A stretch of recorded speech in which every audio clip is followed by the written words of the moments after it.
Hi everyone, thanks for joining me again. This is Mrs. Kirk and I'm going to be walking you through the 6th lesson in my limits and derivatives units. Today I'm going to show you the derivative shortcut.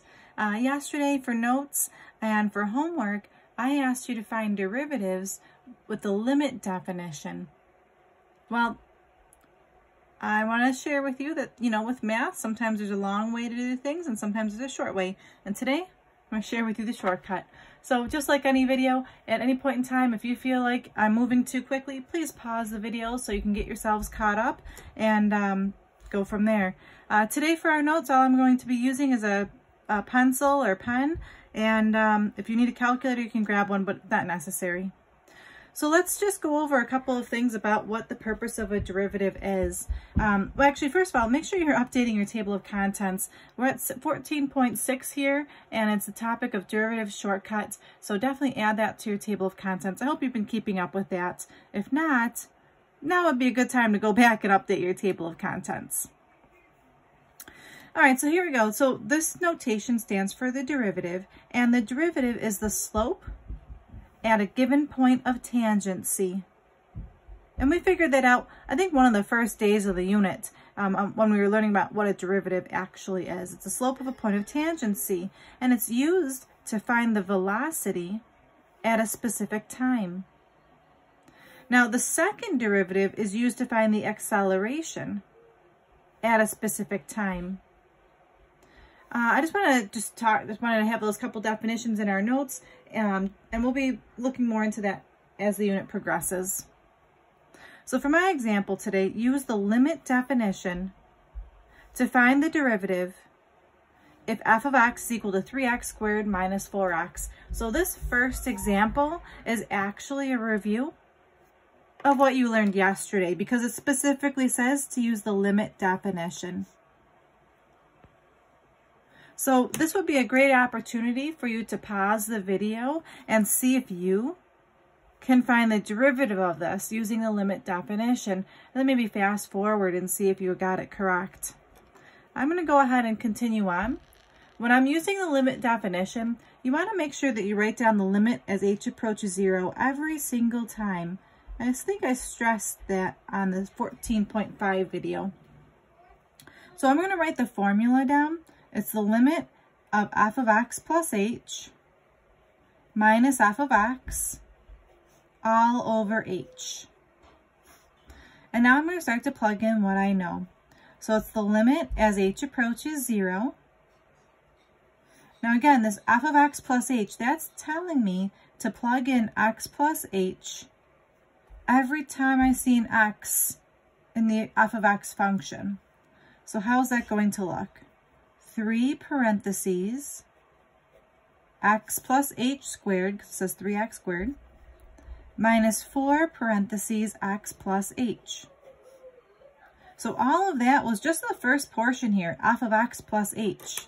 Now the second part says to subtract f of x. So I'm subtracting f of x. F of x is 3x squared minus 4x. So that's the part that people tend to forget. So it's f of x plus h, take away f of x. So I did the take away f of x in pink for you so you can see that. That's all over h. And now from here, it's just practicing your exemplary algebra skills. So I'm going to keep on going here. I may do less steps than you or more steps than you, and that's okay. This is 3 times, I'm going to FOIL this out, x squared plus 2xh plus h squared. I'm going to distribute the negative 4 and distribute that negative sign. And that's all over h. I'm going to start crossing off some things while I'm here. I notice that this 4x and this negative 4x will cancel out, just so I don't have to write that again. So I'm at the limit as h approaches 0 of 3x squared plus 6xh plus 3h squared. All I did was I distributed the 3 minus 4h minus 3x squared. I'm just bringing down what I have all over h. Now I can combine some like terms. On top, I see that this 3x squared and the negative 3x squared can cancel. And I think that's all the rest of the like terms that I see. So at this point, I'm going to go ahead and factor out my h. So I've got the limit as h approaches 0 of h parentheses 6x plus 3h minus 4 all over h. And then the h's can cancel. And notice I'm writing the limit as h approaches 0 every single line. That's very important because I did not plug in the 0 yet. If you forget to write that, you will get a point deduction. And I know we're all about getting the most amount of points and accuracy as we possibly can. So we've got the limit as h approaches 0 of 6x plus 3h minus 4. And now I can plug in the 0. So I'll write equals 6x plus 3 times 0 minus 4. And I don't need to write limit anymore because now I'm plugging in 0. The 3 times 0 cancels, and you're left with 6x minus 4. So what did I just figure out? After all of that, this is the first derivative. And what's the point of a first derivative? Well, I can use this in the future if I wanted to find the slope at a point of tangency. But this is all the question asked. They wanted to know, what is the derivative? Now, my challenge to you, and some of you may have seen the shortcut when you were doing your homework, maybe you found a pattern. My challenge right now is to see if you can figure out from this original question, 3x squared minus 4x. Could you figure out what the derivative is without having to do all of that limit work? There's something you can do with this original question just to jump right to 6x minus 4. Now, normally in the classroom, I would give you a series of examples on the board so you can try it out to see if your theory is correct. I'm going to go ahead at this point and just go ahead and tell you what the shortcut is. So in math terms, and this might go over some of your heads, and that's okay. I'll go over this in a moment, but this is what the derivative is. If you have f of x is equal to a times x raised to the nth power, n sub 1. And you add that to b times x raised to the n sub 2 power, plus dot, dot, dot. The derivative, and let's see if you can understand this, is a times n sub 1, x raised to the n sub 1 minus 1. So let's see if we can understand what I did there. I took the exponent and I multiplied it by the coefficient. And then I took the exponent and I subtracted 1. Do you think you could do that for the second term? I'm going to take the exponent and multiply it by the coefficient.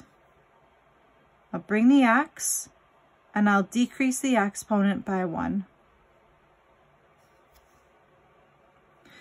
Okay, so this is a lot of math jargon, and I know some of us can understand this, and some of us may struggle. So I'm going to write in the side here what I actually did. So I multiply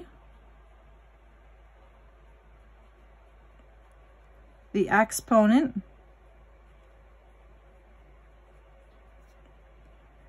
and coefficient, and then I decrease the exponent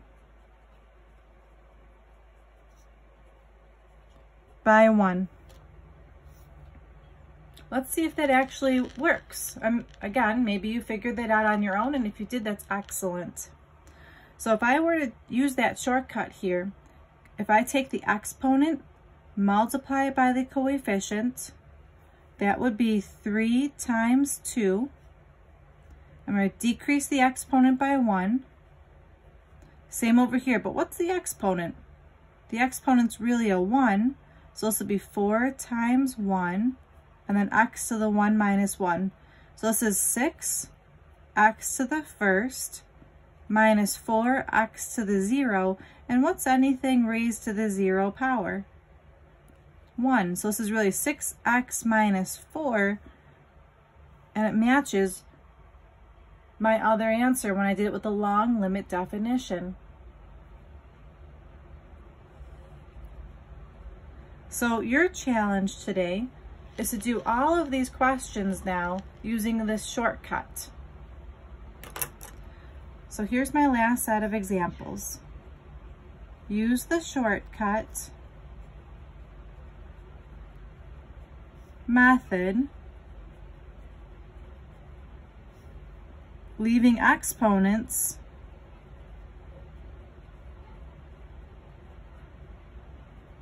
as positive integers.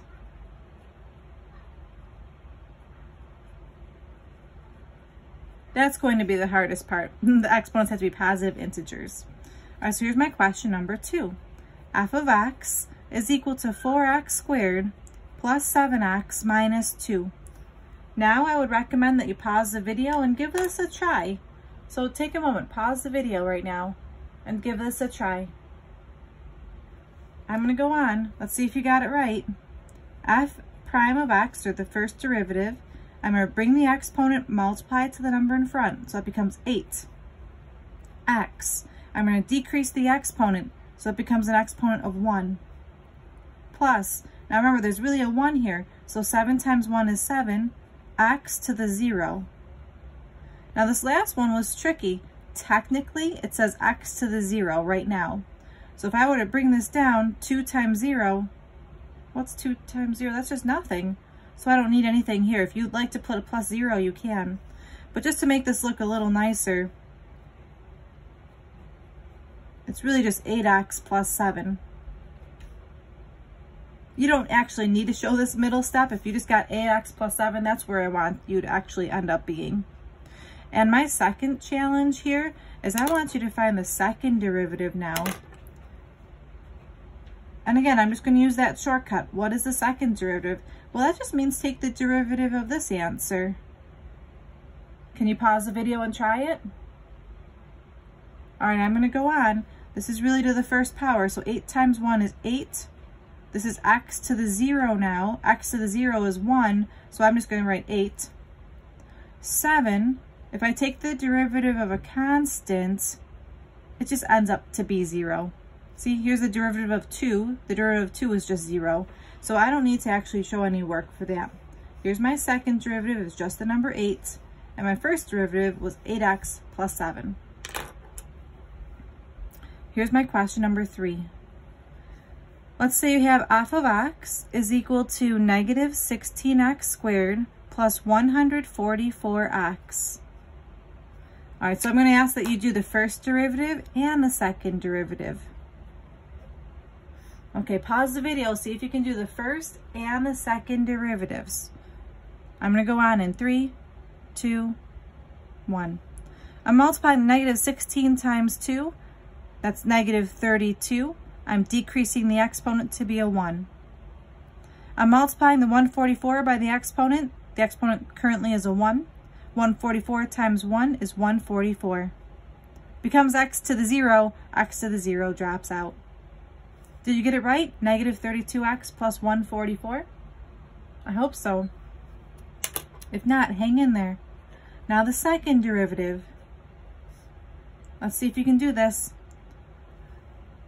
I'm multiplying negative 32 times the exponent. Negative 32 times 1 is just negative 32. I'm going to decrease this exponent. This becomes x to the 0. Well, x to the 0 is really just 1. So that's just negative 32. If I'm taking the derivative of a constant, like 144, it just drops off. And again, that's because technically this is x to the 0 currently. 0 times 144 would be 0. So there's nothing that can be done there. So the second derivative is just the number negative 32. All right, good work. I only have 2 more to go with you guys. Hang in there. Here's my number 4. I'm going to spice it up a little bit, make it more challenging. I got f of x is equal to 4 over x cubed. Oh boy, what do I do now? Well, do you have an idea? I'm going to challenge you now to try to rewrite this without a fraction. So I'm going to make a note here to try to rewrite without the fraction. So let's see, how do we do that? Well, we've got lots of practice with this. This is the same thing as 4x to some power. What power would this be? So that it would become x cubed on the denominator. What power would that be? You got it, -3. Negative exponents go to the denominator. And now that you've rewritten it, this is an easy peasy question. Let's try to find the derivative, everyone. Okay, pause that video, see if you can get it right. We're doing the first and the second derivative. I'm going to go on. 4 times -3 is -12. X, decreasing that exponent, so it becomes the -4 power. Second derivative. -12 times -4, that's 48. X, bring down that exponent, -5. Not too bad. Now, the directions did say to write them as positive exponents, so I do need to go back and rewrite this. This is the same thing as -12 over x to the 4th. And this one's the same thing as 48 over x to the x to the 5th. So just make sure you do follow the directions. They're typically going to want you to rewrite them with positive exponents. Okay, here's the last question of the notes today. Great job, everyone, hanging in there.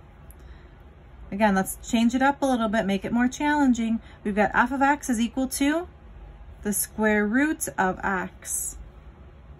Oh man, all right, here we go, we can do this. First thing I would recommend is to rewrite this with an exponent.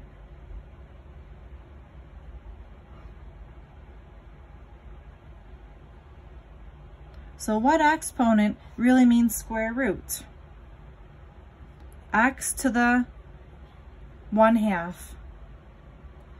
First derivative, same process, bring down that exponent. 1/2 x. Decrease that exponent by 1. What's 1/2 take away 1? -1/2.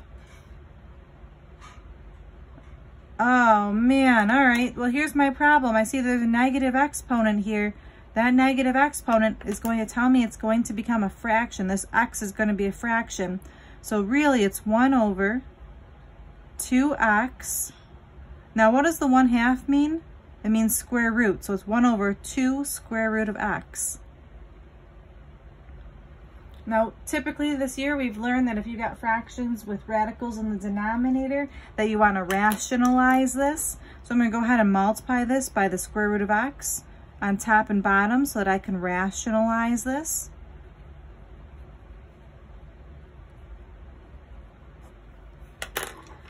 So on the top I've got radical x, and on the bottom I've got 2x. It's a very tricky question. Okay, last one here, the second derivative now. I'm going to take the second derivative based off of this work right here with my first derivative. I'm going to multiply 1/2 times -1/2. That's -1/4. X. Decrease that exponent by 1. So what's -1/2? Take away 1. -1/2 take away 1. That's -3/2.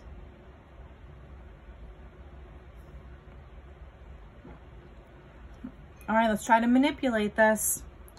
Okay, again, I see that I've got that negative exponent. So this is the same thing as -1 over 4. Now let's see, x to the 3/2. That's really the same thing as the square root of x cubed. Now we're going to rationalize this. Multiply by radical x cubed on top and bottom.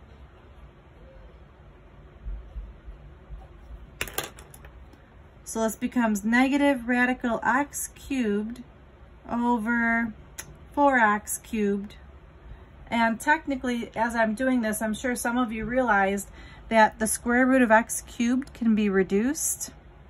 So I'm going to keep on going. This is negative. The square root of x cubed is really, if you want me to show you the work, it's x squared times radical x.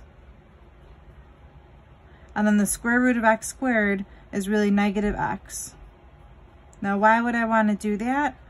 Now I can see on top and bottom that this x and this x cubed can reduce. So the best simplified answer is negative radical x over 4x squared. Whew, that was a doozy, that last one. How'd you guys do? Were you close? I think that most of us probably would have been able to get the first derivative here, and I think that the challenge would come with the simplifying. Now, when you do your homework tonight, just take your time, do the best you can, and when you get to the last few questions, numbers 9 and 10, it's going to be a little tricky like these questions, so just try your best.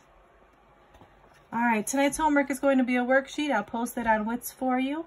Again, this was Mrs. Kirk. Thanks a lot for listening and trying your best. I am so proud of you. Great job, everyone. Until next time, stay safe. Bye-bye now.